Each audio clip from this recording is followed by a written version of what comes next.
Hey man, say man, it's the Greater Podcast. Here. Another episode, 4x4 episode. Yes, sir. We just realized that this is the last or second to last episode This guy's trying. of the first half of the year. Early. I know. That's crazy that we're already like 6 months into this year. Like, Right. You know, Folks, that's so folks wild. is crawling out of 2020. Crawling. Tired. Thinking that things would just change. And it didn't. I I mean, mean, it did. It did it's- for the most some part. You know, things it's getting changed. better. It's Recently. getting back to some level of normalcy. You but know I what I'm I literally felt like yesterday was January, like, and now we're in June, saying? Now we're in Yeah. June. and it's the summertime. Yeah, I remember when Trump was president. Man, Nah, I don't want to remember that. I don't remember that. It's already been deleted out of my Hey, mind. shoot, bruh. I mean, It's not like it's any better for real, but I mean, Hey, bro. Yeah, nah. shout out to Joe. you know who you are. Joe. I mean, that second stimmy kind of helped, you know. But Bro, that hey, second stimmy, that joint that's was it. clutch. That's the only thing. Just know, came and gone, bro. like a mug. But nah, man, it's the second half. It's about to be the second half of the year. You know, as you guys know, we always take a summer break. So this is our second to last. We have a 4x4 episode today. And then we have our last episode. We don't know what the topic's going to be, but it's going to be good. We might have a guest. We might not. Who knows? Y'all love us. though, Remy right? might come back. Remy might come back. You know what I'm saying? Like, It's a key word on the mic. Very strong mic. You know what I'm saying? But it's like, now let me you know. know, God answers prayers. You Is know that what I'm like saying? You never know. But then, We'll you see. know, we take a Hashtag. little summer break because summer is here. Summer is You know what I'm here. saying? We trying to be outside, wearing less and going out more. Yes. We So, already nah, started I don't slowly know. but surely. Sam definitely will be in short shorts. I will my shorts. You know what I'm saying? I got an Thighs extra short out. this year. and Thighs a, out. and a you know what I'm saying? U-neck coming to you And the U-neck coming to a street near you. You know on what the I'm saying? grill. On the yeah, you know what I'm saying? Boys about to cop a grill. You know what I'm saying? We grilling this summer. You know what I'm Man, saying? stay tuned for the Sam grilling pics. Hey, 'Cause, stay you know, tuned with the dad sandals, you know what I'm saying? Sled. Not the dad bod, you know what I'm saying? But Hey. you know what I'm saying? We gonna make it work. We gonna make it work. We out here. Food gonna be good. This is random, but Sam, we always talk about his metabolism, right? If this man has a kid and has a dad, gets a dad bod, I would be so shocked. Bro, I'm a human, bro. Yes, I'm but not gonna have a fat metabolism No, forever. no. Worst case scenario for Sam is like skinny body, big belly. Like Yeah. protruding I belly can't type. fade, bro. We were just talking about this like the other day with Katrina, like how like once I actually start to realize that my shape, my body is changing. I know I don't really be in the gym now because it's like a part of me. It's like, boy, you don't have to. Yeah. Just chill. But I know like at some Nah, point I'm gonna yeah. have to be in the Nah, gym. I mean, to be honest, like you don't even gotta do much. You know what I'm saying? Right, 30 right. minutes on treadmill, just go and do Chill that. cardio. chill cardio, Right. you know, body weight Couple of stuff, times, a eating couple of times a right. week. Right. Yeah, because y'all don't eat That's crazy true. in your house. I mean, from what I've seen. It doesn't. Nah, as far well, it depends. Unless y'all go to, they love Wendy's. The Benutus No, not the love Benito. Wendy's. Whoa, chill. That's bro. that's your other half. So y'all it's- won. Oh, I was about to say, you This guy you're said, loyal. not me. Yeah, I was about to say, not Not me. me. But, you know, we are one. So in our household, but things are changing. You know what I'm saying? We're trying to be healthy. So You know what I'm saying? Occasionally. We're Bro, throwing so up, hit the some cheek. Wendy's every now and then. 4 4 for for 4. 4. You know what I'm saying? Four Yeah. for four. But man, But this Back- year, yeah. back to the summer. But I was listening to a good friend of ours pod, Raheem, and they have a good pod called Urban Theology. And their latest episode was talking about the summertime, basically talking about how everybody's outside, you know, everybody's vaxxed and waxed and wearing less and going out more, you know, doing a thing, right? And it brought up an interesting conversation about how basically entering to the summer, Raheem said this quote, and it was a good quote. He was like, during the summertime, you either gain traction or you just, you know, lose whatever you've been working on throughout the entire, you know, first half of the summer. And it was interesting, but also they talked about like how folks who are single versus married, believers versus unbelievers approach the summer, right? I know for me or for the summertime, like it gets hotter. You want to be at the functions. When I was younger, I used to want to be at all the jumps, right? Man, like, bro. I don't know if this is a combination of what COVID did and the quarantine and now, but like now that outside is open, I'm not really pressed to be outside. Like I'm Oh, wow, yeah. I'm straight being at the crib. I don't know if this is me growing up, me being in a relationship now. I don't know what it is. Like I'd rather just like, you know, go to a good friend, cook out. We used to go to stuff that we weren't invited to, bro. Like just pull up. You do seem like that type of dude. Nah. Within reason. Yeah, I mean, within you just reason. admitted it, bro. Within reason. Within like I'm not reason. pulling up to like, I'm not pulling up unless somebody's like, yo, slide with me here. Right. And I don't know the person, but I'm like, just because you my Right. man. Moses used to be that friend, like, yo, who's this? Be like, oh, me and my friend Moses. Like, hey, how you doing? Right. My name Moses. But it's cool, right? You know what I'm saying? Young, Like, hold you up a that, wall. you that cool guy. That, you know what I'm But- saying? Come to the function. Anyways, are y'all gonna be outside or y'all gonna be chilling? What y'all doing? I don't know, bro. I'm tired. I'm gonna be chilling. It's like, nah, I was at a wedding. I was at a wedding this past weekend. Shout out for Sal. Yeah, it's lit, man. Shout out for Sam Man, Fade. congrats to them. Yeah, man. I was just so happy because I'm close to her and she's a tall babe, and I'm just happy she found somebody who's taller. That's taller than her. You know what Nah, I'm saying? yeah, that's that's just real. for every tall girl. I mean, tall There's girls hope. might like short guys. I don't know. I don't know every many. Tall girls' Honestly, bro, preferences. I don't know many, but I know they're a out couple there of tall girls that but like short men. that like short men. Oh yeah, no, I don't know. That's what I'm Tall saying. tall women are gems because in my mind I'm just thinking D1. All right, yeah, let's That's keep all it this for guy thinks everybody about. who That's didn't, what who I'm didn't get D1. For everybody Not who even didn't get it, guaranteed. he's trying to birth athletes. That's pretty much what Basically, he was Yeah, saying. you know what I'm saying. But yeah, no, I mean, it's will I be outside? Yeah, probably. You know what I'm saying? Like, me and Deb, just a couple of date ideas that I got. So, you know what I'm saying? It's just, Ooh, back it's into A lot the of them on the city. table, bro. I'm trying. Back I'm in trying. back. Check out TikTok. Like, So- Look, TikTok. I was talking to Sam the other day, and I was telling him TikTok got so many gems, bro. So many. Those people, they go to Shit the on that. restaurants and all the places in DMV, and they be like, "This place sucks," or "It's great." So, long story short, I think I Ooh, will that be is true. outside. I've been taking mad screenshots on that. I shit, definitely Bro, endless bookmarks. I definitely saw a TikTok that talked about all the best places for date nights. They be in having DMV. a couple of them joints. And I was looking at it, John, I was like, yo, this is tough. But then I was thinking, like, yo, this is expensive, bro. Like, I'm thinking about, so it's a combination of last year, right? Summertime last year. My significant other was in Memphis for a good amount. Ugo was in Memphis for a good amount of time, right? So it was just me. Like, I don't have to worry about nothing. Restaurants are closed, all that type of stuff, right? In the summertime, I'm realizing now, which I don't have a problem with if you're listening to this. You know what I'm saying? I've come a long Disclaimer. way This guy's from where I was and where I'm at now. You know what I'm Amen. saying? If you know me, you know me. Thank you, Jesus. But I'm thinking about like single summers versus like Oh yeah, bro. relationship summers. Yeah, Yeah. some of my boys got day budgets in their budget. Oh, 100%. Oh, yeah, That's got almost to. like a Bruh, guarantee. You need that. Got You to. know, But yeah. now, Wow. like, bruh, I remember back single summers, meals $10. You know what I'm saying? You create memories, Easy. you just going to cookouts and stuff like that. Now, which is great. We love it. You know, we plan date nights. We go to different areas. We create. I realize summers is a time for creating memories. You know what I'm Right, saying? And I enjoy that a lot. So, but it, you know, I it mean, if comes you with a single, price. what you spending money on anyway? You know what I'm saying? Spending Trips. I mean, I mean, I guess. You know what I'm saying? You know what I'm saying? So Going. you got how many bills you got as a single person? You know what I'm saying? a lot. It depends on where you are in your life as I far as don't like your know, singleness. I If know you a got your couple own of single- crib, you know right? what I'm saying? Nah, Yeah. I know a couple single people. Yeah. People just kicking at parents' crib. So like, Yeah, what we that's talking? Phone bill, smart. car insurance, car note, possibly. Student loans. Student loans. Oh true. God, yeah, I'm getting Vacation. sad. That's Anyways, not I'm really a bill, be though. outside. You know what I'm saying? I think I'll be outside unless these cicadas come heavy like Man. back in 04 or People whatever. are interesting. These cicadas, like, so people are saying like the 2004 cicadas were like a lot more like Bro. dramatic than the ones It was so many that's more. out now. I'm just like, that's I've, good. I Like, legit have not seen one. For real? only have So not in seen supposedly person. they don't have them in our area because like this area because when they built this place they like Deb told me they disturbed the soil. So like when they were building all this they kind of just That's messed true. 'cause you know they It stay is like a underground. newer area. They stay underground. So yeah. Yeah, I've yet to see one. Good. So They Yeah. just sound nasty. They just Yeah, they're praise God. it But sound like 1,000 crickets. I'm they good. loud, bro. I remember them when I was younger. I mean, I lived down like closer to here, so Nah. When I was younger, it was just endless, bro. Like, In the trees, flying around on Bro. your shirt. People were I haven't- eating them. I haven't even heard them. oh, for real? So you Yeah. don't even Yeah. know what they sound You like. blessed, I mean, I bro. know what they sound like, but I Okay. haven't in current days. I haven't heard them. I mean, if because you live in Timbuktu, yeah, bro. It's like, that, like I Soon think come, Brad. Soon come. I'll it's be like 5 that, minutes it's like away. that, it's that like is true. But I'm gonna be outside since they didn't ask me. So rude. But I'm Sam, gonna yeah, definitely we be were getting outside. there. I'm boy. gonna be outside. You know, what I'm saying? I think I got to the place where like I like being home, but I don't like staying home. You know what I'm saying? For a Yeah. majority of the time, like I don't mind just being home, watch TV, chill. But there are certain moments, like in a week, like at least once or twice a week, I don't like. I want to be away. Like I want to be away from home. So now that things are kind of like opening up, I'm definitely gonna be outside. I have been outside.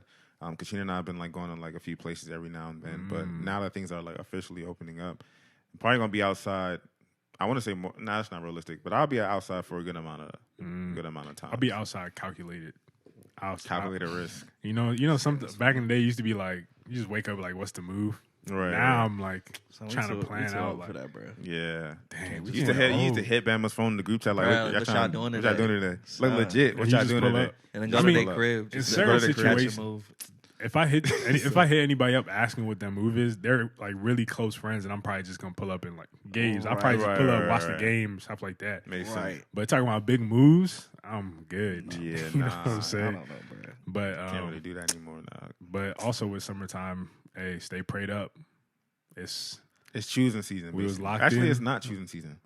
People trying Depends. It's freedom season. It's freedom bro. season. Hot. Choosing season is like in the People fall, trying to winter. be out here. Yeah, when it gets cold. When it gets cold, that's choosing season. People bro. trying to make fall. up for the lost times of last year. 100%. Yeah, man. Shout out to everybody who's been trying to date in this pandemic, man. It that's gotta be hard. different. It's You different. gotta trust people. You gotta avoid weirdos. You gotta trust people outside of the pandemic. But I mean, yeah, but like trust, it's it's trust on another level because it's sometimes just you can't different. really see them. It's you know not what as I'm many saying? community oriented like environments. You know what I'm saying? Like Right. That's before very true. pandemic, you know, you would just be that's in a true. function and you That's might true. meet somebody casually. Now it got to be like intentional. Intentionally, like, you know what I'm saying? Like you can't even approach somebody at the grocery store because everybody got the mask up. You know what I'm saying? Like yeah. Some you don't people even know trying what to do they the look face like. shield, so people are smart. So there's ways like to still have a mask, but like you can still see the I don't person's trust face. that face Clear. shield, So like bro. the clear Clear joint. joints. So I've like seen people the have been clear doing that. Like if you're trying to get chose, you can still get chose with the mask man. on. I don't trust the face shield, bro. Why not? You don't think it works as far as like germs go, or you don't trust it because of? I'm not saying it doesn't work. I'm just saying like I feel like air coming from when I have the mask it on. only does but so much. The mask on, I can feel the tightness on my cheeks and my jaw. You know what I'm saying? Mm. With the shield, I'm just like, yo, Yeah, you it doesn't have you protect wore a shield? air-wise. I've worn it once, Okay. like in the house. But I've people, never- when people wear the shields, they wear masks under them. yeah, right, which defeats the Extra, purpose to extra me. layer of protection. Yeah, I mean, it's But- just it saliva. You know what I'm saying? Like we casually be spitting saliva sometimes, so we don't know. That's Yeah. really what it's. Yeah. Yeah. Yeah. But anyways, stay prayed up during the summer. You know what I'm saying? Have fun. Don't don't lose yourself. You know what I'm saying? Man, if you plan to get vaccinated, get vaccinated. bro. Yeah, Stop get looking, bro. vaccinated, It's but everywhere now. If just you don't know- plan on vaccinating, you know what I'm saying? Is this still a hot girl summer or not? I don't. It's So was that definitely- like have you been 2019? seeing? bro. Nah, this summer is gonna be OC, bruh. But it's for everybody. Everybody's gonna be. OC. That's what I'm saying. It's not gonna gonna be hot girl. So like, it's just hot gender summer. hot Yes. people, bro. Like it's just, hot That makes people, more bruh. sense. People, Hot people, people summer, people bro. burning. You know what I'm talking about? Whoa, what type of brand? I'm going to heaven, bro. Shout- You know, Sean no, Paul, no, bro. no. I'm Okay. talking about Oh, we Paul. got- You know what I'm saying? okay. People burning with passion to get outside. Oh yeah, Being hundred around some percent. people have people. already quenched that burn. You know what I'm saying? Man. They've been You know quenching what I that joint all Young 2020. fornicate. Hey, y'all need to behave yourselves out there. Hey, all look, right? man. Look, man. Behave yourselves. Hey, it's real out here. But yeah, definitely. Summer, behave. summer about to be A movie. a like a movie. mug. What side of the movie are you gonna be on? Hey, man. yo. Are you gonna man. be? Bring it home. Bring What's it the home. rating of the movie? What's the, Mm, yeah, come on. man. It's we not get- like Is it G? it got to be P like a mug. Is it like PG? P like pure. You know what I'm saying? like guy is extremely fuck- pure. Like this you guy just- is not even. funny. I know G to it. Hey, man. Say, man. Some All I of know y'all is out here that making X-rated look, films, man. you know what I'm saying? it's easy to lose ourselves. We're about to be in an environment we haven't realized that we missed in so many Bruh, years. spend time with God. Spend time with God. Go to the Go function. spend time with God, bro. But before you go, Stay in your Take word. take it up with the Lord. Right. You know what I'm Stay saying? connected. Pray before you leave the house. Hit your mans up. Tell them where you headed. Keep You each know other what I'm saying? accountable type. Yeah. Do You know what I'm everything. saying? Do everything you can. Guard your heart. Like a Read mug. your Bible. Yeah, Pray bro. every day. All of it. All that. But yeah. Be a Christian. Like I'm If you're a Christian, just right. be a like Christian. Jesus. You know what I'm Yeah, saying? you know If what you're I'm not a saying? Christian, you out here. You know what I'm saying? Hey, man. If you Holla ever- at us. Let us know. We do salvation over the phone. Oh, like I'm up. I mean, hey, Anyways, man, let us know what you're doing for the summer. You outside, you inside.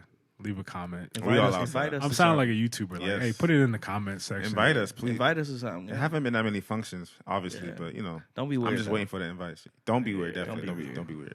If you invite me, great. If you don't, great. Alright, that's a whole Love nother you. bag, right there. That's a whole episode. Like I'm up. Yeah. I'm not. People's Weddings. feelings during being invited. Oh, Ooh. Weddings, yeah. cookouts, housewarmings. That's a yeah. The title is I wasn't invited. Oh, Mm. hey, that That might be next week. that might be the. Hey, we might have thrown it in there. Hey, Throw it in the bag. Let's But get it. it's a 4x4. We can't talk about that today, Yes, sir. unfortunately. You know what I'm saying? Where we have some pre-prepared questions that we're gonna go into. A lot of them are pretty good. I'm actually looking forward to these questions. I think there's gonna be a lot of laughs. Man. But if you don't know what the 4x4 is, the 4x4 is basically a question, four questions sent to us, and what would be normally the four of us, but it's the three of us today. We take time to answer these questions. So it's a 3x4 with a 4x4 really at heart. It's a 4x3. You know, we made that mistake with the 2x4 thing when me and Moses did the episode. Yeah. It's not 2 questions by 4 people. It's 4 questions by 2 people. Oh. So today it's 4 questions by 3 people. 4x3. 4x3. 4x3. I was thinking about this during the week, and I was like, Does that mean we're squares? no. Oh, wow. We'd have to be 4x4 to be squares. No, 4x3 is a square. Yeah, So, right? 4x3 is a It's a square. 4x3. Yeah, I believe aspect so. ratio. No. He's the Yeah. this is Okay, about here's- the- in no, the that's film- in the 1 to film 1. world. No, ratio. That's It's 1-to-1, and then they also call it 4x3. 4x3 is still a rectangle, though. It's not square. In the film world, it's Hey, 4x3. man, It's a they've square, lost bro. me. Nah, bro. It's 4x3, and they I also know what refer to it you're as 1x1. Yeah, it's But that's 4 not perfect square. It's a rectangle. Bro, you're telling me, bro. I'm just going with the industry says, bro. It says Son, 4x3. industry What you trash, want bro. from me? Well, Trash. if you know what it is, let us know because clearly we can't figure it out. I'm going to look it up. But Yeah, look it up. Look it up. this is a 4x3/4x4. Let's But get yeah, it. we're gonna get into it. And Sam's gonna take out the first question. All right, man. So just for my business folks, or for the people thinking about getting into business, here we go. So it says, how do you go about running a business with a friend or hiring a friend without ruining your money and your relationship? Dang, this is tough. Well, first, before have you been in situations where Ruining your you've money either is funny. you either been hired by a friend or you? I've definitely been contracted by a friend. You know what I'm saying? Definitely been contracted to do work for a friend and working with a friend. And for me, because I have my own business, like I understand, and obviously if you have your own business, you understand this. It's just like when you hire people, you know what I'm saying? Like they're representing you. You know what I'm saying? So it's just like when you go about hiring someone, you don't just choose anyone. You don't just choose the person because you like their personality. You choose them because you know they're going to get the job done. Yeah. So when it comes to like hiring, Or you should. And it, obviously, like if they have a good personality, all that stuff is a bonus. It's great. Like obviously, you want to work with someone who has great character and someone that's extremely talented, but that doesn't always happen. But as far as just like running a actual business with a friend, that is something that you have to be extremely, extremely careful about. Yeah, it's almost like living with a friend. Like at some point, you're going to get into like big fights, big arguments, disagreements, and then even in that, you'll really question like your friendship, your relationship. After like, you know, maybe one of you guys move out, whatever the case may be, Facts. or if I even last that long, like it's bound for you guys to get into like a disagreement where the relationship may potentially be over. And the same thing about like running a business. Anytime you're working with another person and that person is your friend, it's hard because it's just like it's hard to separate me seeing you as my friend as like Moses or Gabe, and then me seeing you as my business partner. Yeah. Because like even if, for example, like you do something that irritated me as your friend, but then I now have to see you as a business partner, it's hard for me to separate my emotions. Yeah. You know what I'm saying? Like, yo, you just blew me as my friend, but now I got to see it. You know what I'm saying? So it can make communication hard. It can make like trust hard. Like you did me dirty in our friendship, and now I have to expect you to, you know what I'm saying? So it gets really hard to like separate the line between like you being my friend and you being my business partner. I personally, if I had to choose, I wouldn't do it. You know what I'm saying? Like, I wouldn't do it because I really value my friendships. Yeah, and I don't want that's business facts. to get in the way. I don't want money to get in the way. I don't want, like, you know, our disagreements to get in the way. I currently run my business, you know, we run our business together, my wife and I. And even that has been a challenge. Just doing it with your significant other is a challenge because, again, we have differences. There's certain things that she wants to do that I may not want to do and vice versa. And, you know, that comes with, like, communicating a lot. That comes with having meetings a lot. You know what I'm saying? Like, making sure that we're on the same page. And it's just a challenge, you know what I'm saying? And you can't be someone that's afraid of challenges because if you're having a business with any other person, even if they're not your friend, you know what I'm saying? It's going to be hard. But when it's your friend, I believe it's going to be harder because like trying to separate that person from business partner and friend is going to be a challenge. I feel like if any business wise, whether you're hiring, starting a business with a friend, or like being hired by a friend, I think it's really truly knowing who the friend is, like to the point where you trust them, right? Or to the point where you know, okay, this is my friend. I don't necessarily like 100% know what their work ethic is like, or you know what they're like in a business environment. So it may be safer for us to just just stick to the friendship, and I'll figure it out another way in a different route, right? Because I know that like I've seen it, like people start things together and it doesn't go well. Like, you know, there's mishaps that come up, different visions and what they want to do, and then that ultimately like affects their relationships as a whole.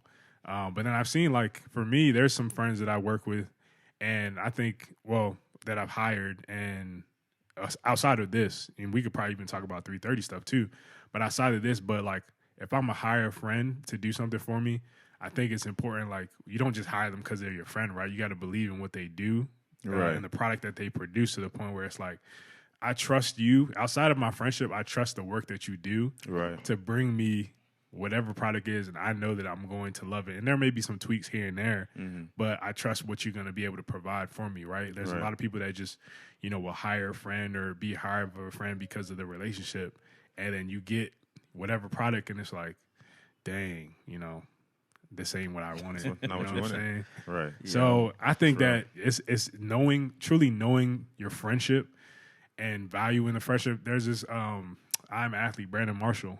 He was on this his podcast. He was talking about essentially, in his business, he runs it with Chad Ocho, of course, and Channing, and they're all good friends outside of the pod.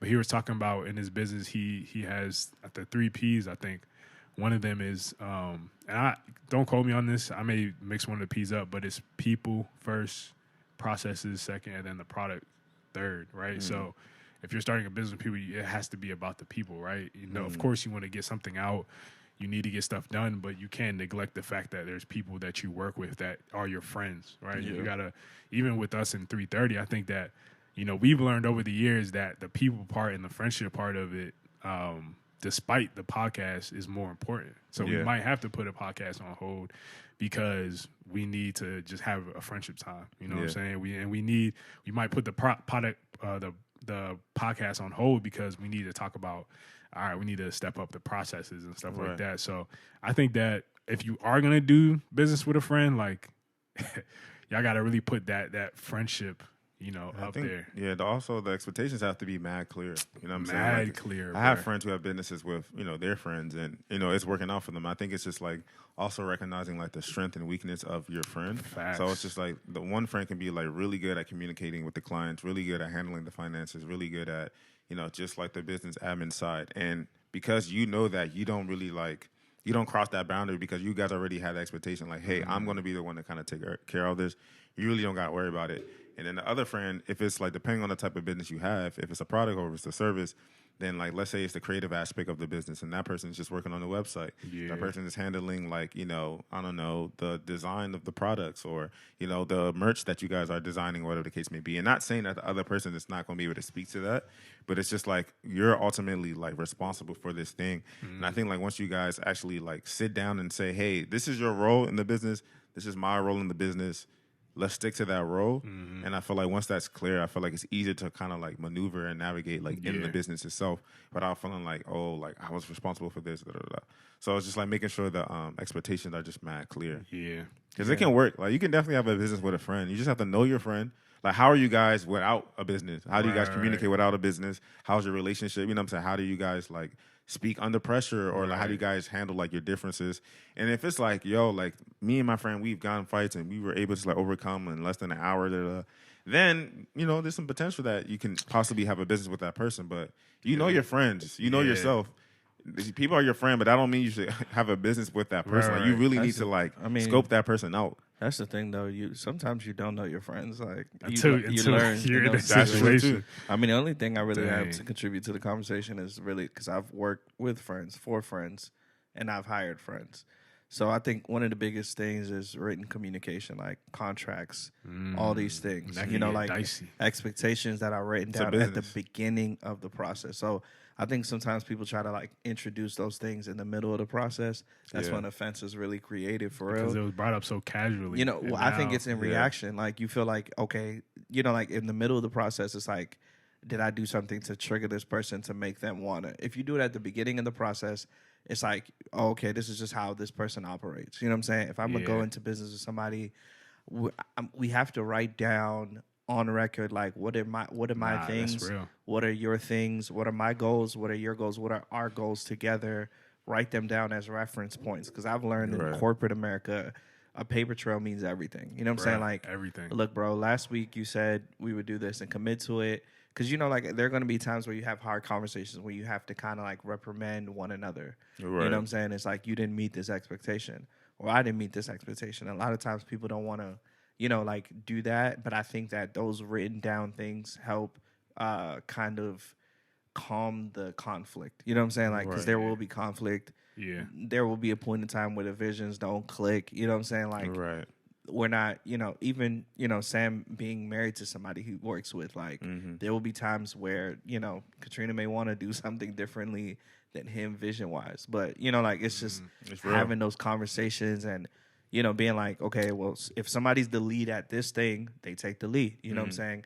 And, sharing that equity it can get dicey. So I just think, contracts and written down expectations and things of that nature is really where the gold is. If you're doing that, boundaries, like, I know we cool, but don't talk to me about work after. Right. You know what I'm saying? Like, I have friends I've done work for.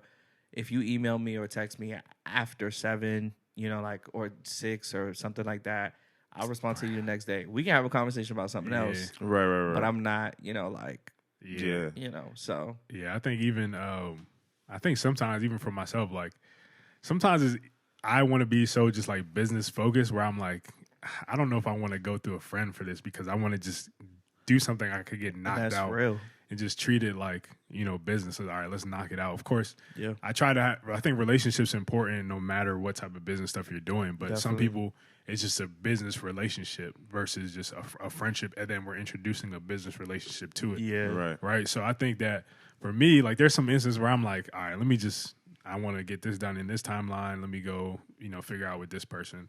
And then there's some instances, like I remember we were talking, me and Sam, like there was a business opportunity I was looking into. And then I respect Sam completely because I'm like a business focused type of person too. He's like, yeah, just send us an email. We'll get it, we'll figure it out.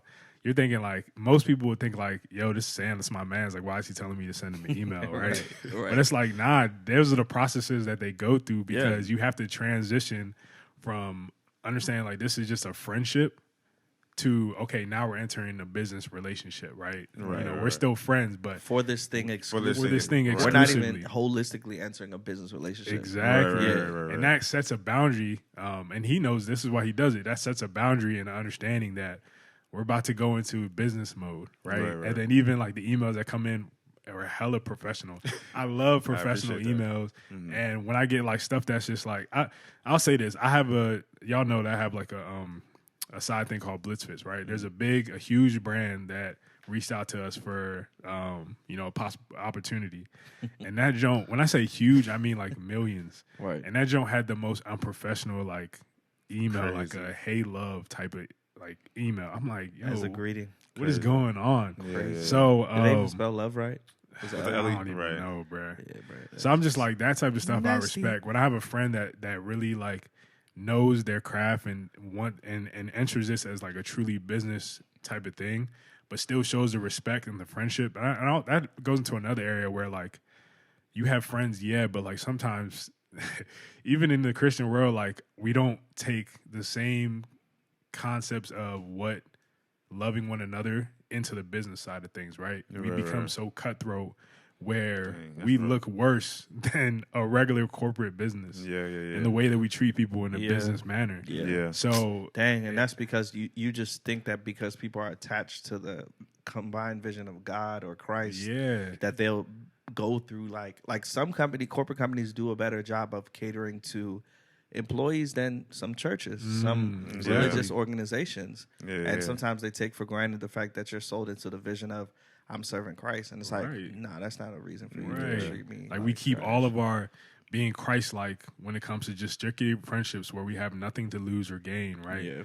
But then when we go into a place where it's money, we know that we can either lose or gain a lot of money. So it's just like, we lose all the love that we know, all the patience that we're supposed to have, all the kindness, which I understand. There's a way to do it and do it in love where there's a balance on both sides. I mean, you should never be a bad person. In a corporate environment. I think there's just a difference.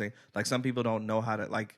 they'll call it professionalism, but they're just cold. It's just mean, rude. Yeah. You know, and it's like, yeah, even in business setting, don't talk to me like that. Yeah, I think it's just learning how to balance, because like you don't want to be someone that's like extremely like nice and people take you for granted, and people show up late to things that you guys are trying to do, or late to meetings because you're just like it's super family oriented. Yeah. You know what I'm saying? So and for me, like I'm always trying to balance, like how do I make sure like I'm still myself, still the loving Sam, but at the same time like, you know, letting people know, like, hey, like, we're here to work. Like, please don't be late. Like, just, you know, letting people know that this is still a serious matter at the end of the day. Like, I love you as a person, but, like, we can't allow, you know, we just can't allow certain factors, like, you know, get in the way of us, like, we don't play with the money. We don't play with the money. You know what I'm saying? So that's why you got to be careful with, you know, who you bring around and, you know, who you're doing business with. Sam is definitely good at that. I'll say that. Like, Sam is good at that balance. You know what I'm saying? I appreciate that. There's probably been times where he, like, you know, did I ever Kirk? Huh? Did I ever Kirk? I don't think I've ever Kirk. Nah, not with. I don't think so. I don't think I've ever Kirk. But you know how to like bring up a situation, like a problem. Oh, gotcha. You know what I'm saying? In a way that's like, you know, hey, I understand this is this, that, and the third, but you know, we got to keep it to this type of thing. Yeah, shout out to my my last employer. You know what I'm saying? They kind of. They taught me how to have crucial conversations with people. You know, it wasn't easy. It was very uncomfortable for me actually, but. You know, like, you just got to do what you got to do. Can't avoid it. Yeah, you got to do what you got to do. So. But yeah, so if you're thinking about running a business with a friend. Don't. It's like, no. Yeah. Just really pray about it. No, seriously, pray about it. You know, really see if that's like something the Lord has in store for you guys. Yeah, write it up. And really just make sure that you guys have meetings before you officially say, like, we're in business don't together. rush into it. And be real in be the on the same conversations page. that Be you real. have. Talk about your fears. Talk about, like, hey, I'm actually afraid that if we go into business together, like, we're not going to be friends. Like, talk about that. It's going to be uncomfortable, but it's just like, at least you guys know up front, like, how you guys feel about it. You know? Right. Shoot, because even with 330, this isn't the original group of 330. Oh, yeah. If you think about it, Sam is the only original from the initial birth of this thing, right? And that even goes to show, like, don't rush into that's real too. Just trying to start something with friends, because I mean, ours wasn't a messy thing. Right. You know, some things had to come off, some things had to come on, and I think that, you know, we vetted to a good point. We have a good team, and we're still learning. You know what I'm saying? Still growing too. So if you'd like to apply, you know what I'm saying, go to info at sign up. Yeah, bro. But we need interns. You know what I'm saying? So please, but yeah, man, if you look into it, don't rush into it. Definitely take some time to, of course, pray over it, vet it out, vet everything out to as much as you can, and then you know, there's beauty in doing business with friends, then there is, you know, some headaches and like some things that might not work out. So, and don't be afraid to send friends contracts, bro. Like people, like you send a friend like someone close to your contract, they just feel like, dang, like yo, you don't trust me, yo. Yes, and it's just like it's not that I don't trust you, it's that like mistakes happen. You know what I'm saying? Like accidents happen, and there's and it's like and there's like there are consequences if there's nothing written, you know, in case those things happen. So it's just like, it's not that I don't trust you, but it's just like, it's protection. It's protection over you. You know what I'm saying? And it's protection for me if something is to happen. But, don't be afraid if you guys send a contract. And make sure you are the one receiving the contract. Make sure you look it over. You know what I'm saying? Look it over. Make sure you're not getting duped. You want to talk about that? Nah. Okay. Praise God. I'm not. It's not that. I'm just kidding. Yeah, we just went in on this question. Yeah, we did. All right. Second question. That's me. So, should I date someone for who they potentially could be, or should I date for reality? What is the balance of wanting to better your significant other in certain areas versus being content in the reality of who they are now? Gee. And this is a good question. This actually came from a friend of the pod, Nicole. So I want to shout her out. Shout out Nicole. And this came out from, you know, the famous Blue Therapy. And I know. I love that joint. You I know watch, Gabe you hasn't watched it, watched right? I'm on the 5th. I watch every single one, bro. So context, right? So Paul. This guy, Paul. You saw his picture on IG? Bruh. This calculated risk, boy. Don't go too deep. Let me say this. Y'all about to start. Oh, my God. The thing about this show is... Let's remember there's a question. I think, yes. I'll say this. I think that this show is gold because... Because it's scripted. I believe it's scripted. You do? Yes, I believe it's scripted. There's some people that think otherwise, but me seeing... That's my gut feeling. And it hits so much of the relevancy in relationships today. Within those two relationships, it's like is this a coincidence that they're hitting these things per se, or is it just? But that's a whole nother discussion. But I think why it's gold is because it starts these conversations where it's like you can see points in each person's, arguments. Everyone has their flaw within it, right? Sure. And then it's just good. It's good thought starters. You know what I'm saying? Like I think people are really tuned into it because whether it be either relationship, 1 minute or 5 minutes of it, you can relate to some point of it, right? That's true. So, Malcolm and Marie. Yeah, exactly. So I think with this question, particularly, like she was saying that Paul, right, he has these expectations. Like when they first started dating, he was like, oh, I can see her doing this, that, and the third. I really want to help her do this, that, and the third. And he got to a point where he wasn't seeing that happen. And that was discouraging him from, I don't know if it was being loving and affectionate or like he kind of like got a cold shoulder. Oh. Let me not say, what I'm saying is I'm not 100% agreeing with anybody in the thing, but I'm saying that reality of that brought up this question of when you date somebody, what is the balance between seeing the potential that they have in certain areas, such as her business and her, influencer lifestyle and stuff, but knowing the reality of who they are if they don't change now, like, are you still going to be there, right? And I think that's real because for me, I think that there's a balance. And somebody said that this to me, I think it was one of my mentors, is like, if this person were to never change anything, would you still be able to love them? Right. That's a great question. And that question, that's something I had to go and wrestle with, bruh.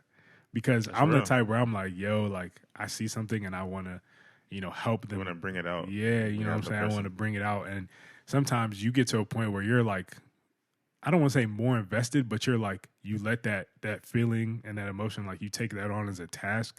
And you're like, I really, really want to see this. For that person. And you get, and it becomes easier to get discouraged when like you don't see it for a certain season, right? Yeah. Not to say that it won't ever happen, but you get discouraged when you don't see it immediately. Right. So, that's something that I even had to wrestle with. But I realized that when I was doing that, I was putting all the, I guess, ownership on myself. Like I was taking on all of that to like, I need to be able to do this rather than like letting it go to God. Like, yo, I can put my input here and there. But on all honesty, I'm trusting God and I'm just being here to be a help. You know what I'm saying? Like, I'm not your coach. I'm not about to be like drilling you for this. And it goes both ways. I'm sure there's been things like that for me as well. But that's a good question. That's hard. You know what I'm saying? Very hard. I think it's hard because, I mean, at the end of the day, like, we're humans. We're always changing. And, that's great. But I think the question that your mentor proposed was a very great question because, again, like if you're seeing someone and obviously if they want to change, like there's one thing for like to see potential in someone changing if they want to change. You know what I'm saying? Like there are a lot of us who, struggle with certain things and we want to change in that area versus like there are some people who know they're struggling in a certain area, but they don't necessarily, and they know it, but they don't see it as an issue. And because they don't see it as an issue, they don't see that they need to change. And depending on like how big that issue is will determine like if that's something that's a red flag for you, if that's something that you really feel like you can stand over time, like someone who just breaks things when they're upset. Like, is that a red flag? Or do you just feel like, you know what, one day they'll just stop throwing things? Like maybe, you know what I'm saying? But what if that doesn't happen? Is that something that you feel like you can tolerate? Right. And I think it's hard. You know what I'm saying? I think it depends on what that thing is, where you're like, there's a certain area of their life that you want them to kind of like progress in. And what role you're going to play in that, you know what I'm saying, as a significant other. Like, if you really feel like, you can't just say, there's potential there, but like, what role are you going to play for them to like, you know what I'm saying? So I would definitely say like to be supportive in that way of them getting there and like, how do they adapt to change? Like if there's someone that's inclined to change and they see the issues in themselves and they're like, they put it, they submit it to the Lord, whatever, or do they just stay where they are? Yeah, you know what I'm saying? They're not looking to change. Like get better. So I think it just all depends. That's what I would say. I mean, honestly, so, like reverting back to the question, should I date somebody for, potential they could be, or should I date for reality? And what's the balance of kind of like juggling between those two things? I think ultimately, like, and this is what I always tell people, like, to date people, you have to know who you are. Like, because if you don't know who you are, you won't know what's important to you. And if you don't know what's important to you, you won't know what to look for to be satisfied within the present and what you can hold off for the future, like potential wise. So I just think that really, as far as like reality, you have to know that there are X amount of things that you're looking for to be satisfied as needs for you as a person. So if you're a person who likes affection, or like a woman or a guy, because there are guys who like affection. Sometimes we have a harder time showing it. I love it. Whatever. So like if you like somebody, if you like affection yourself, like in a sense where you are a person who would like to be around your partner often, you have to realize like there are some people who are just more isolated people who don't really like do that. And then, but if you think that the other parts of like who they are, like good job and, like meeting you, but that one of your biggest things is that you want to be around your person a lot, like you have to accommodate for that. Like you can't really take one of your biggest needs and then wait for potential, because potential can never be met. Like there could be potential that's never met ever. Right. Like there's something that a small quality you saw in somebody, and like you get married to them, and years down the road they never blossom in that area. Like it's possible. So you have to kind of really look at what's in front of you, and really work with that. You know what I'm saying? Like it's just, like there are shallow versions of this question. There are, like, oh, if you're somebody who thinks you want somebody who's in shape and healthy, like, and then there's ways to cultivate that. Like me, I'm not the most like in shape person, but I think during the dating phase, I would show that I cared about my health. You understand what I'm saying? So it's like, there's potential there. But the reality is that I'm not at the peak or whatever. So now in marriage, when, like if I have any health issues or things of that nature, I've shown the capacity that I care about my health, but I'm on the way to doing that. Now Deb can help. Deb, like my wife can help. I mean, I'm sure everybody knows Deb is my wife, but I just whatever. Anyways, but she can help or aid that thing. You know what I'm saying? Because of the fact that she knows that she's not trying to change me. She's trying to help me cultivate something that I've shown her the foundation or base of. You know what I'm saying? So, like when we, the second portion of the question is really important too, when we're talking about like wanting to change someone or like wanting to help them become more, wanting to better your significant other. And I think that sometimes there will be things that like your significant other just doesn't care for, and you have to pick that up. That's real. And so if those things are like, if it hurts you that they don't, like for me, I'm big into sports, like majorly into sports. Coming like, down my lane. I am big into it. Like it's gonna be a big part of my life, regardless. Like I don't even play sports, but like I love watching basketball and football. I play fantasy sports, all this other stuff. So Deb, she ran track. She's been around athletes, athletic, whatever, like. So she gets some of it. She gets some of the passion behind it. She gets some of the fandom behind it and stuff like that. If I was to now get with somebody who like, yeah, football's cool, like, it's whatever. Like I just, it would, I know that the potential of that for me down the line is like, there may not be any kind of like partnership when I'm talking about my favorite team and stuff like that. She may not just have anything to offer during those conversations. And so for me, I'm just kind of like, okay, am I okay with that? Right. Yeah. Like if she never is like interested in sports ever, will I be okay with that? And for me, the answer is nah. It was the same for me. You know what I'm saying? So it's just like, it's so, like that, and that's a real, that's a real one that's kind of shallow. There are bigger, deeper ones. But I think that, like you have to look at yourself and what's most important to you. Yeah. And I think if you, let's say you take 5 qualities about yourself or 5 needs that you want in somebody, that aren't shallow, whatever, like on a list or whatever, but like 5 real things. Like, okay, I need this. And that's why I say you need to know who you are in order to really even navigate this question, because there are things like potential for, like Deb never like, she's not big into music. But for me, I was like, I was okay. But everybody knew I loved music. Like I'm big into it. Yeah. But I'm like, okay, is there potential for her to like, and I was like, I think there's potential for her to, but even today in the marriage, like, if I was like, you want to go to this concert, she'd be like tied to it. But like, as far as like knowing songs and artists and I get my needs met from that elsewhere, like my mans who are into music. And so for her, it's just like, music is music. I enjoy it when I enjoy it, whatever. Like, I'm not pressed about like bands or artists. I care about their personalities, but. And you never know, because as your love progresses, right, you may, like, for example, for me, like sports, is like something I love. I grew up doing it, right? And Ugo, like she grew up playing sports. Like every day, this girl would tell me a different sport she played growing up. I'm like, what? Like, she would play soccer, basketball, dance, all that. Yeah. You know, them athletic genes in there. You know what I'm saying? Okay, LeVar Ball. Right, like him up, basically. I knew what he was doing. Thank but you. like, of course, like, you know, she's not somebody to sit and just watch it all the time or like, you know, talk about the stories behind them, all that type of stuff, which like I was fine with. I'm cool. But then over time, like as she knew this is something I enjoy, she would go out of the way like, I just got these tickets to this game. Right. You know what I'm saying? Like stuff like that. And so, that's showing potential. Right. In her. And before y'all get married. Exactly. Right. And the thing about potential is there could be the potential that you are seeing or the potential that's actually being shown. You know what I'm saying? Like, for example, your potential is like, I see this person could do this. Right. Because but they have not expressed that this is what they want to do. Because there's a different, like, for example, getting in shape, right? You see somebody and you're like, oh, they need to get in shape. But it's different if they're like, I really want to better my health and fitness, right?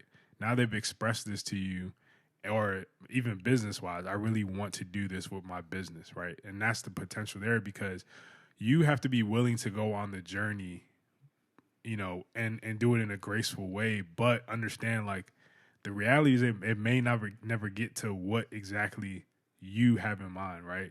But you're walking with them in this journey, a graceful journey, and you're helping them get there as much as you can. But like the reality is like it may never be there, but that heart is open for that. Right. I don't know if that makes sense, but that makes sense. Because sometimes we'll see the potential, we'll never, you know, express the expectation or what we see in you. Yeah. And we'll try to mold this person into that. Yeah. With that without them even knowing. And then you guys are, you know, you're feeling like, yo, she's not doing this, she's not doing that.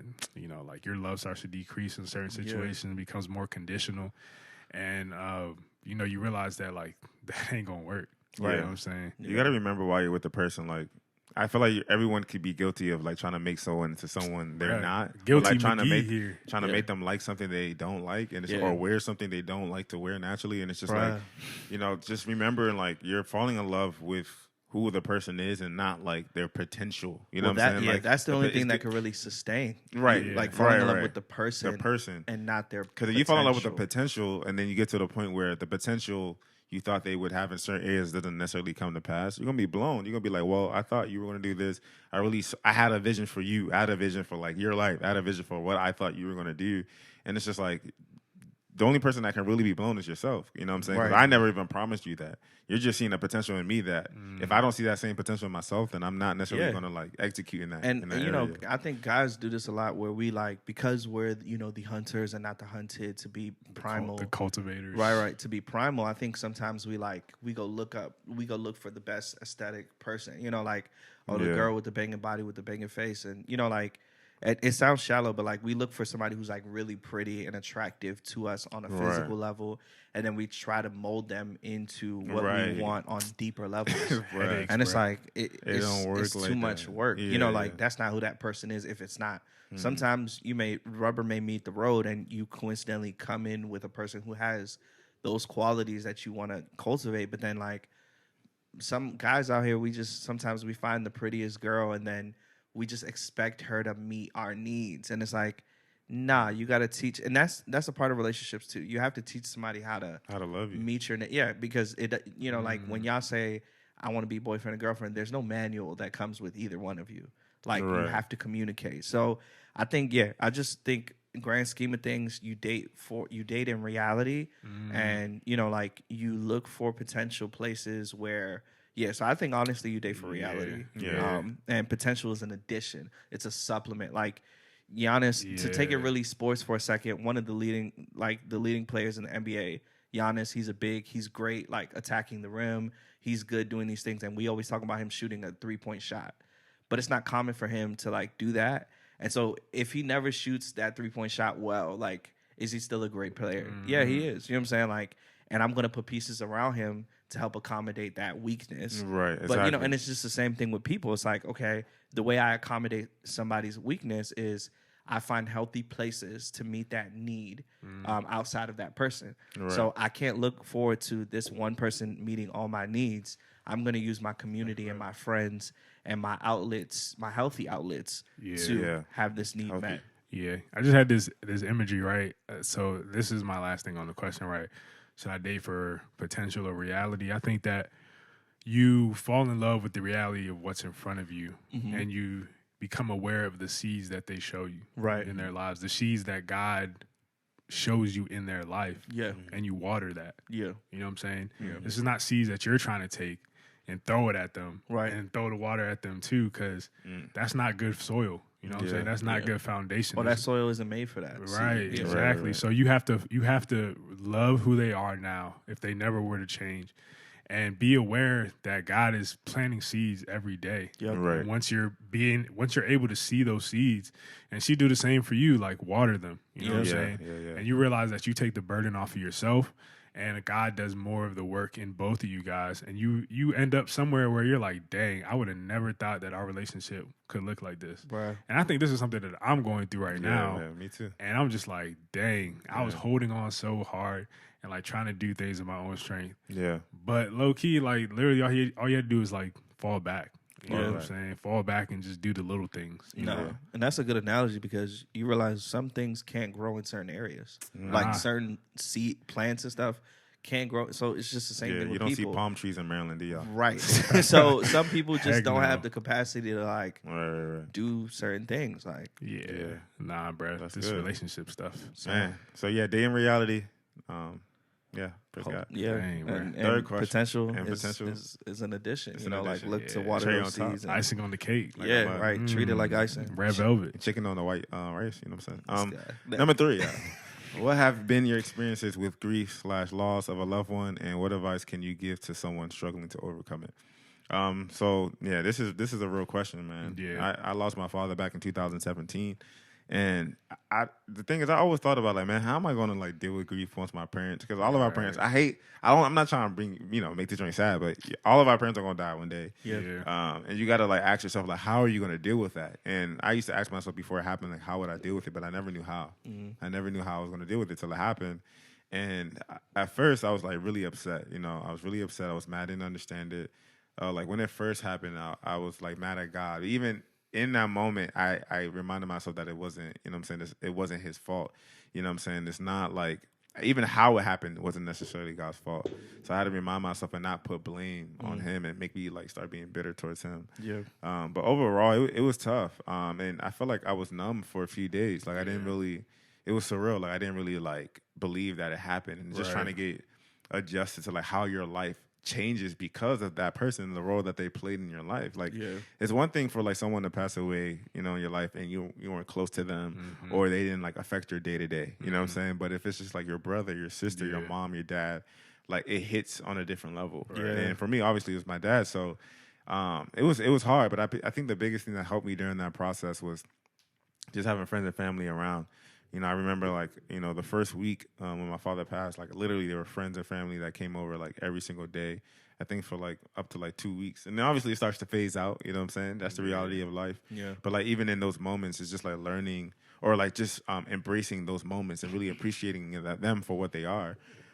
Because again, like people are intentionally coming over to like, show you that they love you and that they care for you and that they're there for you. And I think, that in itself was extremely beneficial for like, me getting through that time. But I think overall, like you never really know how you're going to, go through or what you're going to think or how you're going to process it when it happens. Because everyone is different. Everyone handles grief differently. Like some people can be sad for like months. You know what I'm saying? Like trying to get through it. And surprisingly, mine wasn't super long. You know what I'm saying? I had to get to a place where I was happy that my father was in a place where he didn't have to suffer anymore. You know what I'm saying? And I think that ultimately brought me joy, knowing that.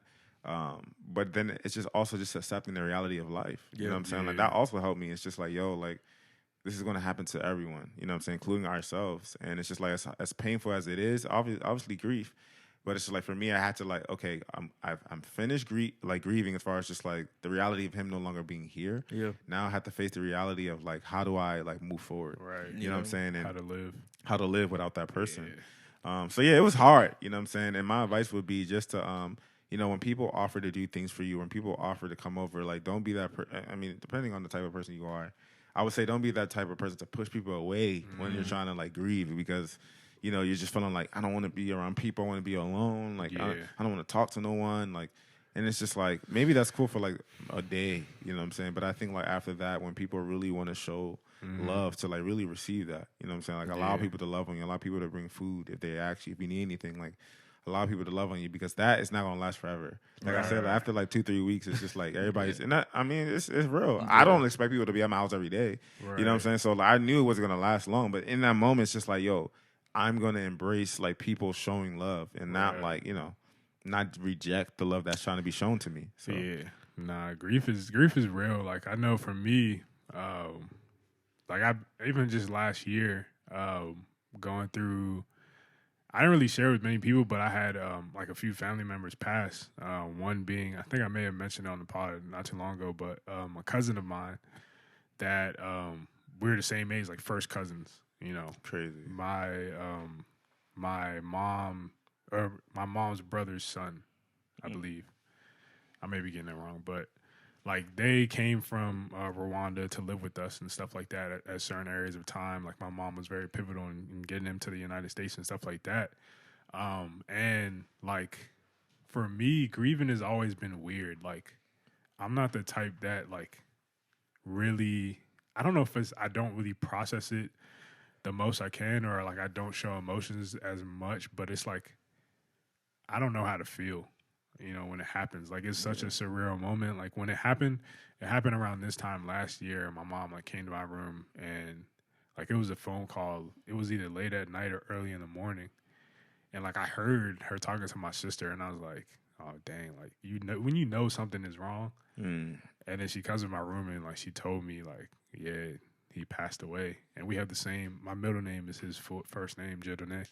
So like I was sitting there, I was just like what, like. What happened? You try to figure out what happened, try to understand it.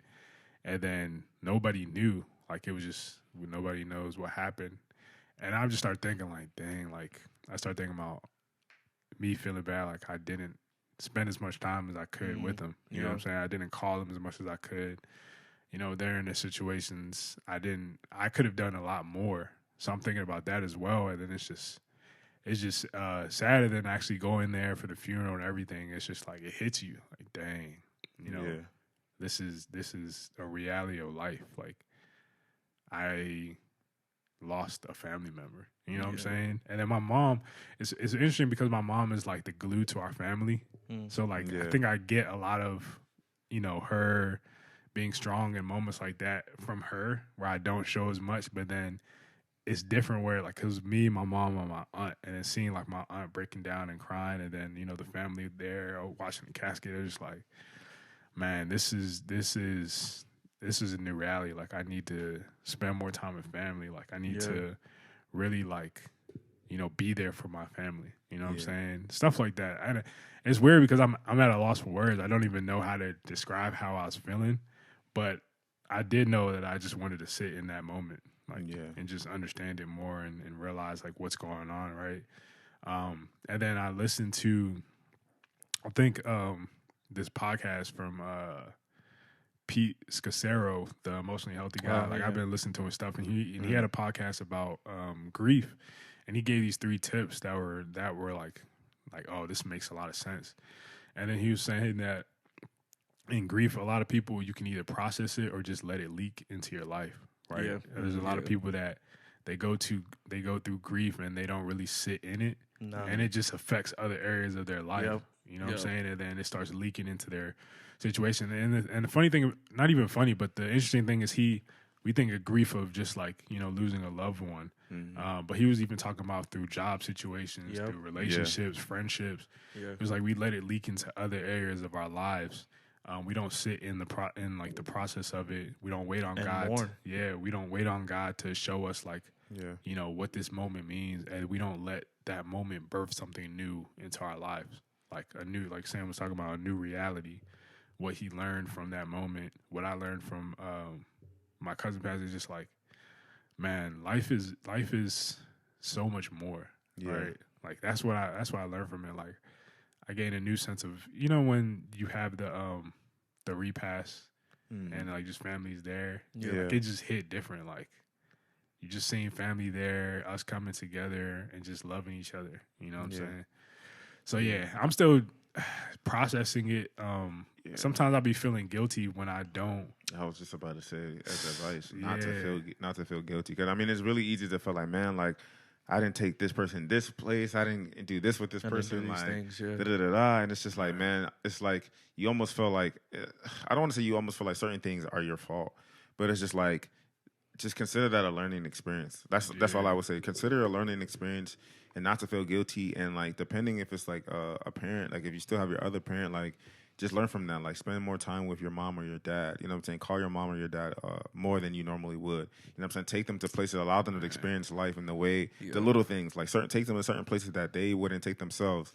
Just so you can also like collect those memories as well, because that's all you really have. And that's why it's easy to feel guilty, because I'm like, man, like I really wish I had more memories with my dad doing specific things. Yeah. But I don't have that, because even while he was alive, I didn't necessarily think to do those things with my dad. Yeah. So like, and again, it's just like learning from that and like being able to like translate that to either one of your friends, your family, whoever it is, just making sure that, you're creating memories with people, because that's all you'll have when they're gone. And that's like documenting things. Yeah. So like, if you're not someone who normally takes photos, just take photos. It could be on your phone. It could be on a disposable camera. It doesn't have to be professional.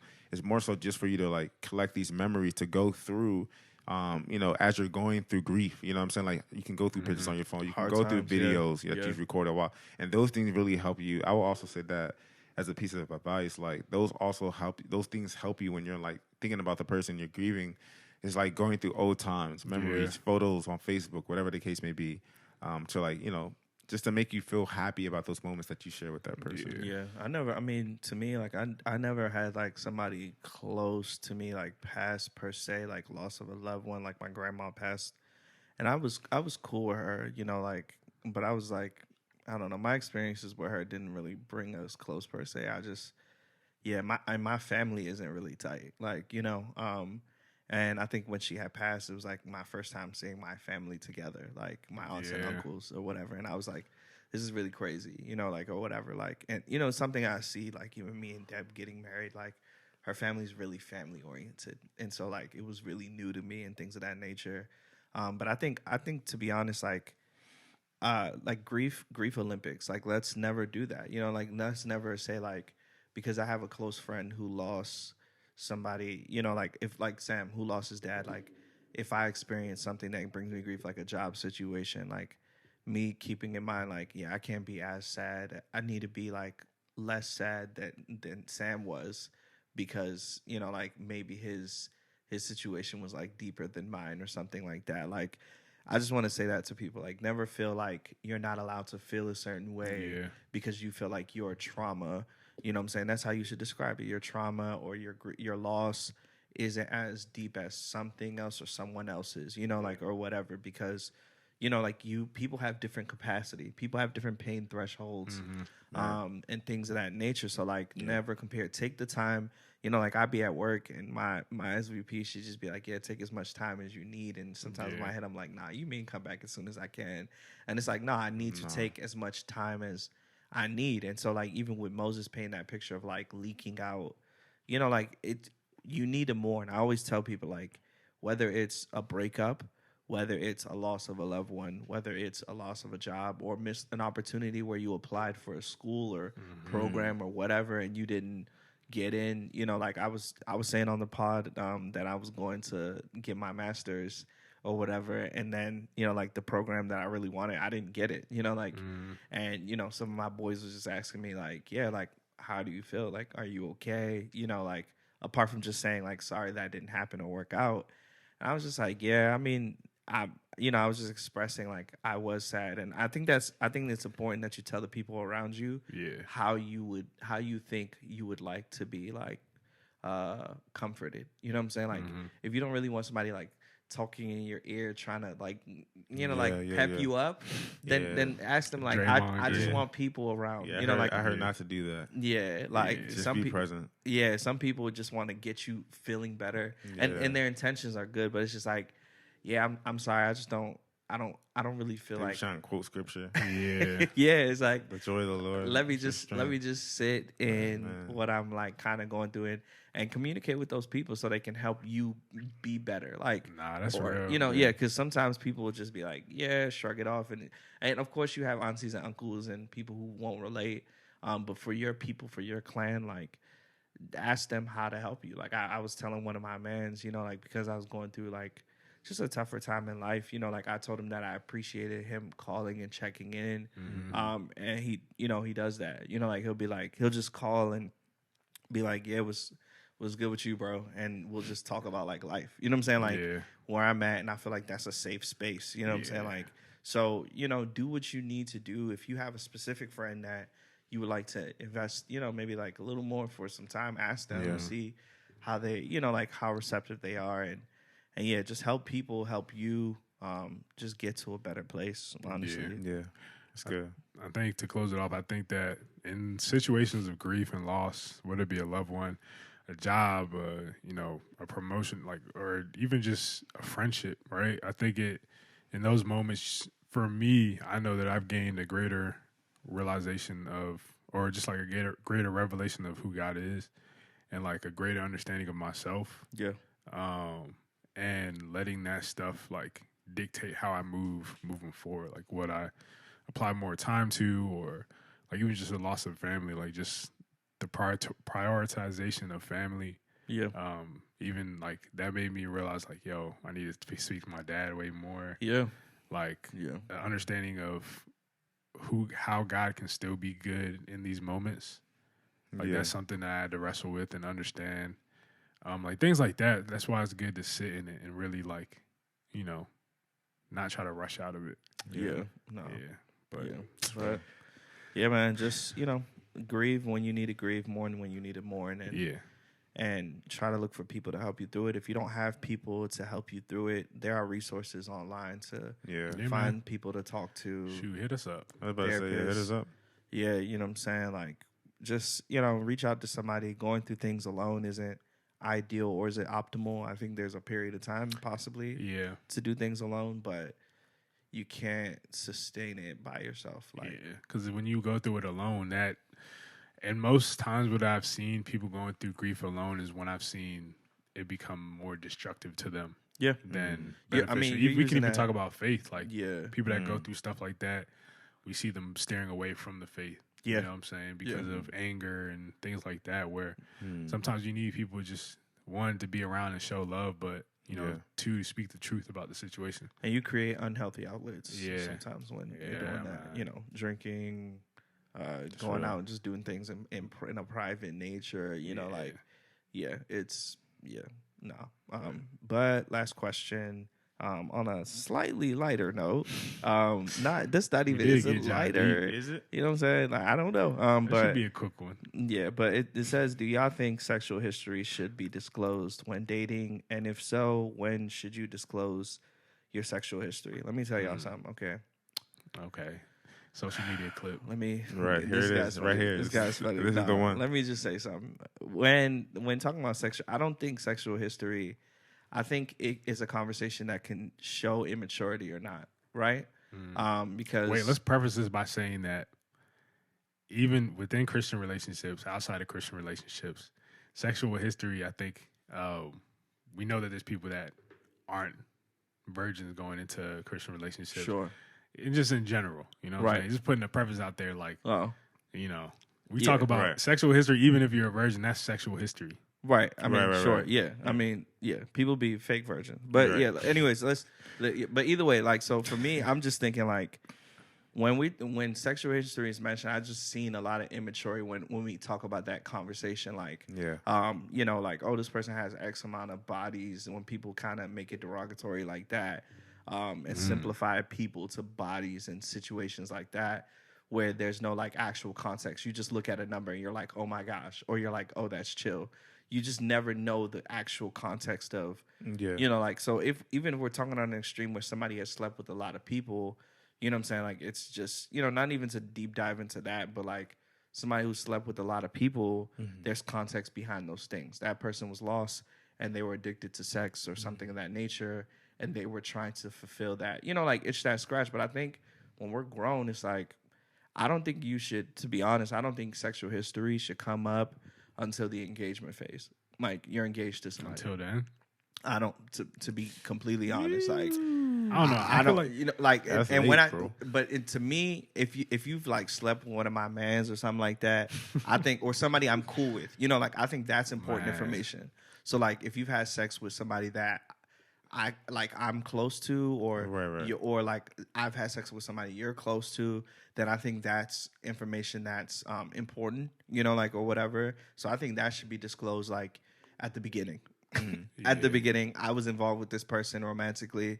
I just want you to know before we even get revved up into this whole thing, because you know that's a conversation that could catch people off guard. But in a nature where it's like, yeah, I've slept with this many people, bruh, is it important? Like, have you been tested? Do you have any kind of STDs? I mean, I think stuff like that. Outside of if you don't have STDs or not, or anything of that nature, then, you know, or if you're practicing bestiality at some point in your life. This guy's going right. So outside of that, I don't think it's, to be honest, to me, Some people have, bro. it's not, to me, it's not important per se. Like outside of STDs and people that we have mutual, you know, contact with. Right. I just don't think. Yeah. I mean, go ahead, bro. I was just about to say, I think it's a case by case situation. Bro. Sure. And the thing about it is, I don't know. It's tricky because like there's some women who want to know off bucks. There's some men who want to know off bucks. And I think if you're in a relationship or you're talking to someone who wants to know like off the back, then I feel like, I mean, out of respect, you know what I'm saying, you should just tell the person. Sure. You know what I'm saying? But if it's like, if you guys both don't really care about it, like it just never comes up in conversation, because like, it's not like you don't feel like you shouldn't ask, you just don't care. Yeah. If it doesn't come up in conversation, then it's just like, you at that point know that this is not a deal breaker for me personally. Yeah. That's why I don't really care. I think after you answer for somebody, you should ask, why is it important to you? Yeah, I mean, And whatever their answer is will tell you that. a lot about that person, I think. You're right. And I think you should also just respect their response, because again, you would really know once they answer the question, like, why it's important to them. Right. For me, it's just, I'm just saying, it could be like, hey, man, like, I really just want my first time to be with someone that has never had sex, because now I'm going to be insecure in that relationship, thinking that you're always comparing me to another man, and vice versa. And that's a real thing. That's a real thing, and people struggle with that. Like, it's a mental hurdle that a lot of people have to get through, and they've been married to the person or with the person for years, and they're still like struggling with the idea of like, man, she probably like comparing me to so and so, especially if you know the person, like you know the person she slept with. So it's just like that's the thing. So for some people, it's like, nah, like I need to know off bucks. For some people, it's just like, look, I'm secure in who I am. Right. You know what I'm saying? I'm secure in like, you know what I'm saying? Like my game is strong. You know what I'm saying? Yeah. You can compare me to whoever you want, but I'm secure in like, I'm secure in who I am. And those I feel like those are most of the people that can really care. It's not a deal breaker. Like, okay, cool. Like that's fine. So I think it's a case by case scenario. Like I feel like you should know the person you're talking to, and don't be upset at the other person if they want to know how many like people you slept with. It's not an offensive question. I think or it's if just you haven't slept with anybody. Yeah, I think it's just it's a real question. Like I really want to know. You know, so I think I feel like we make people feel bad about like asking too soon. I'm like, yo, I do think that now when I don't know. I think that, like Sam says, a case by case. But I think as believers, it's important to know. But I think that the reasons of why, when you go into a relationship, like or marriage, you're about to be one with the person, right? Sure. So, despite sexual history, we're just talking about life. You know what I'm saying? Like Gabe was saying, you maybe think about the number, but you don't realize that, you know, when they were younger, this thing happened to them that was traumatic, that caused them to go down this lane, right? Yeah. So we're focused so much on the number and just the surface level. But I think that, you know, when we go into things as believers, there's always something on a spiritual level. Most definitely. What I'm saying? There's always things that, you know, it's just good. And it's going to come out probably in premarital if you do it or not. But like, you know, just understanding of like what this person has been through, you know, say what they've experienced, how is this stuff, how can it potentially affect our marriage or help our marriage become better? Makes sense. What I'm saying? Like things like that. So I think that it is important to know. Now, like Gabe was saying, there's some people that just look at the surface level and look at this through an immature lens, because I believe that, you know, God makes people whole. You know what I'm saying? When you enter into a situation, God can redeem any single situation, right? Yeah. And at that point, like, you know, there's stuff that both parties are gonna have to go through, like the insecurities. You gotta deal with that, right? If somebody tells you a number, that's cool, but there's still something that you need to handle. You don't think that you're off the hook and you don't have to deal with, okay, my insecurities on. But yeah, why am I vexed by the number that I was told? If it was I mean, in some situations, I can understand, but I think it's just so nuanced. I think it's very nuanced, very case by case. I think it is important to understand the history of each other in general, especially if there's somebody that you're looking to be with, you know, for the rest of your life. But I don't think that just because of the history, it doesn't define who they are. Right. It shouldn't to you. Now, and I think like an addendum I wanted to add to something Sam said, you know, like because we dipped our toe in that water a little bit, is like, when you get married to somebody, like, sex is a journey. It's not a destination. Like, when you get married, it's not, this is sex. No, you learn how to love your partner more. You know what I'm saying? If you have insecurities about, like, your partner having better sex partners than you, then learn your partner. You know what I'm saying? Like, what do they like sexually? And find that out on the other side of marriage. Like, what do you want me to do more of? What do you want me to do less of? You know, like, I like when you do more of this, you know, because sex is something to be explored in marriage. Like, some people just think, like, the way sex is on night one on TV, is what sex is going to be like forevermore. Amen. Like, in your marriage. And it's like, nah, it grows, it develops, and it should get better. You know what I'm saying? You should seek for it to get better because you're constantly, like, moving with that person. You guys now being married, boundaries are, you know, like, pretty much walls are down. So it's like, when I used to, like, you know, like, I like when this thing happens. If you really want to know why I like when this thing happens, because it's happened before. You know what I'm saying? And don't spite your partner by, like, sharing details that are completely unnecessary. You know what I'm saying? Like, oh, it made me feel like that. Nah, it felt good to me. You know what I'm saying? And I want this thing. You know, like, let's just try it out. You know, whatever. But you know, now we get into sex talk. But either way, I think that sexual history is, like, I think it's intimate information, and that's why I think it should be pushed to, like, the deeper side, as there's deeper or levels about to get engaged, deeper or levels about marriage. So, like, premarital, sometimes you do it before you engage. In the midst of you engaging, or in your mind when you're thinking about engaging somebody, like, the conversation doesn't even necessarily need to happen for real. You guys can just live and exist. It depends on who you are. No, I'm saying, like, some people may feel like because we're having this conversation, it has to be talked about, and it's like, no, you can go without. But like I said, I think it's only important when STDs are involved, and if it's somebody that we mutually know. That's surface level. That's when what is surface level? You're saying that's what is only important? No, I think that's when it needs to happen, like, from the get go. Oh, from the get go. Like, when we date, like, when I'm learning you as a person, I need to know if you've had an STD before. Well, I mean, you're not. Well, I mean, not like grimy, but, like, I would like to know. And then if we get in the middle of dating too, but if you've had sex or had romantic actions or relationships with anybody that I know that you've seen me around, please let me know. You know what I'm saying? When the conversations come up or whatever. Let's just preface this by saying that we are 100% advocates for purity in dating. Most definitely. No sex going into marriage. Yeah.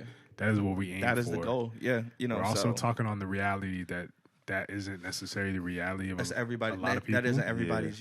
Right. Yeah. So, and some people have, you know, performed oral sex, or, you know, and that goes into another situation, right? Because we think about sexual history, we just thinking about it as just sex, right? Penetration. Yes. But let's get explicit. Exactly. Yeah. But it's like, nah, bro. Let's talk about purity history. You know what I'm saying? What do we struggle with? What? Because that stuff will affect our marriage as well. History. Because, you know, there's, like, situations where you go into marriage, both couples are virgin, or both people are virgins, but there's still purity issues that can come up, right? Definitely. So it's like, this is all information that is gonna only be beneficial to our marriage. You know what I'm saying? Yeah. Like, our sexual history, our purity. If this is someone we're looking to become one with, like, this stuff is important, right? Purity struggles is more important than sexual history. Exactly. And then it's important that we treat these conversations, we treat them, and we take out our pride out of it. You know what I'm saying? Take our immaturity out of it and really have these conversations for the purpose of, one, restoration, right? one, for God to move in these areas, and two, for like the benefit of our marriage, right? And that's where I'll leave it at. Like, you know, of course, like every day, strive for purity. You know what I'm saying? Strive for, you know, just having a sound mind in these situations. Yeah. Right. And going through about that, but understand the reality. Like, you know, just because someone has a past doesn't mean that it's just okay off the bat. Like, nah, I can't fade, because this person maybe she or he can impact your life in a way that you may not have never realized, but you just look at it from this lens. Yeah, you know what I'm saying? So no. it's very layered. It's important. It's very nuanced. Yeah. I think Yeah. we're talking about these things from a very general perspective. So anybody crucifying any of us, especially me, for any takes that we like have that are like hardcore, I just think it's like from a general sense, like what you know, because every situation is different. Like Sam 100%. Said, case by case.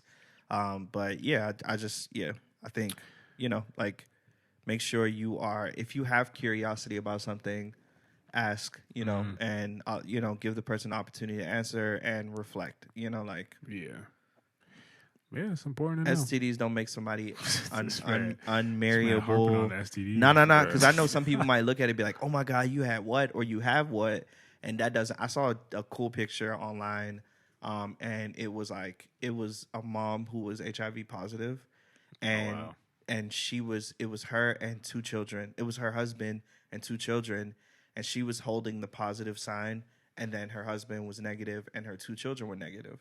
Because there's a stigma. There's a stigma that people who are HIV positive, like when the children come, they're just gonna be positive just because of, you know, like whatever. And so pretty much just kind of sharing, like, we are not shunning or, you know, like, we're not shunning anybody who does have any kind of like medical conditions in the form of an STD or anything like that.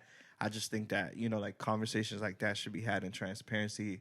So, and it's hard. It's hard. It's easier said than done in all of these, all of these things. Like, we can just say, have the conversation, but having the conversation is really difficult. You know what I'm saying? Like, so we definitely sympathize with people who have to have such conversations at whatever point.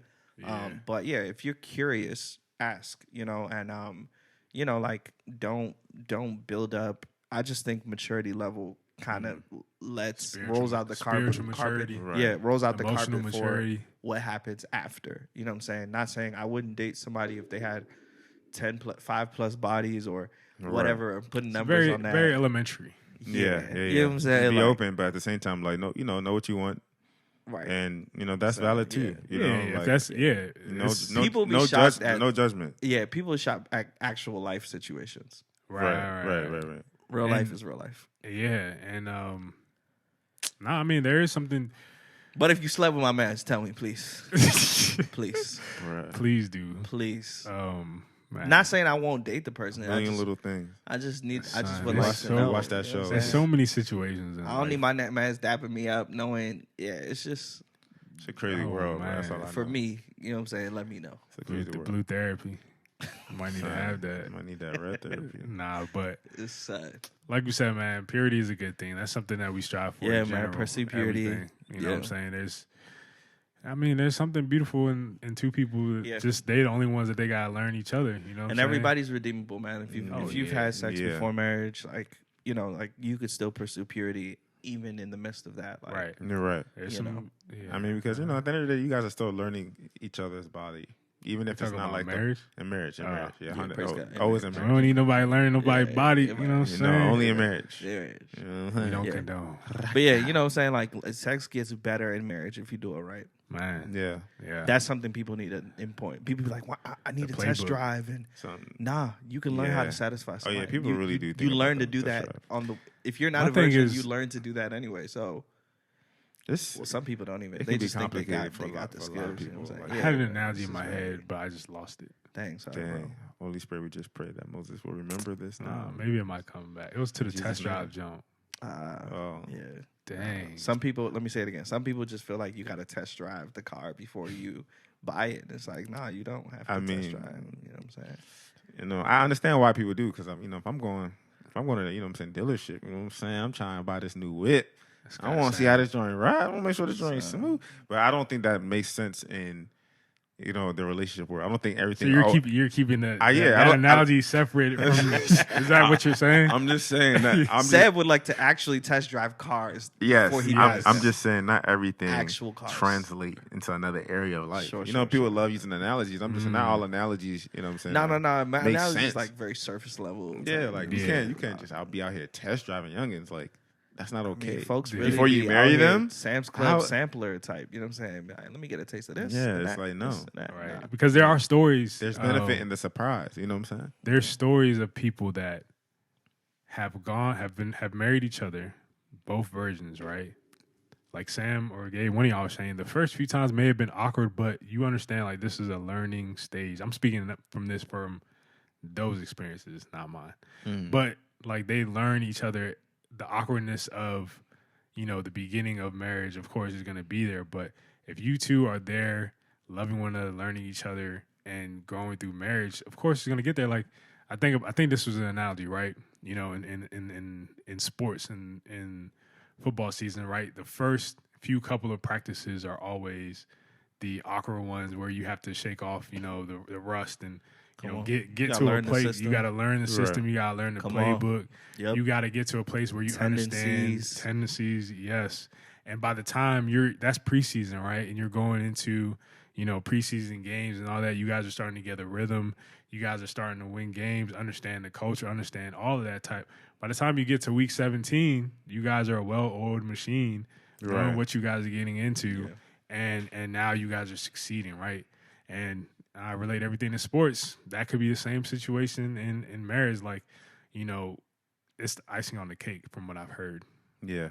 You know what I'm saying? Yeah. Either way, sex gets better in marriage when you're willing to make it. You're willing to go through the awkward moments. When you're willing to make it get better. So willing to put the work in. Yeah, yes. people man, just we need rapping. to stop being. We are rapping. We got to go. We at 126. I'm just hungry. Wow. Hey, man. But we love y'all. Say, man. This is a greater podcast, a 4x4 episode. You're one more until the break. And then, man. The values of today's pod message is stay pure and mourn when you need to mourn. Yes. And, be careful about having businesses with friends. You know what I'm saying? It can work, but, you got to put in the work. And be where your feet are in the reality of who you're dating. Be realistic. Yeah, that's the Greater Podcast. If you have a 4x4 question to send us, go ahead and do that. Link in the description. And, see y'all next week. Great episode, guys. The week after.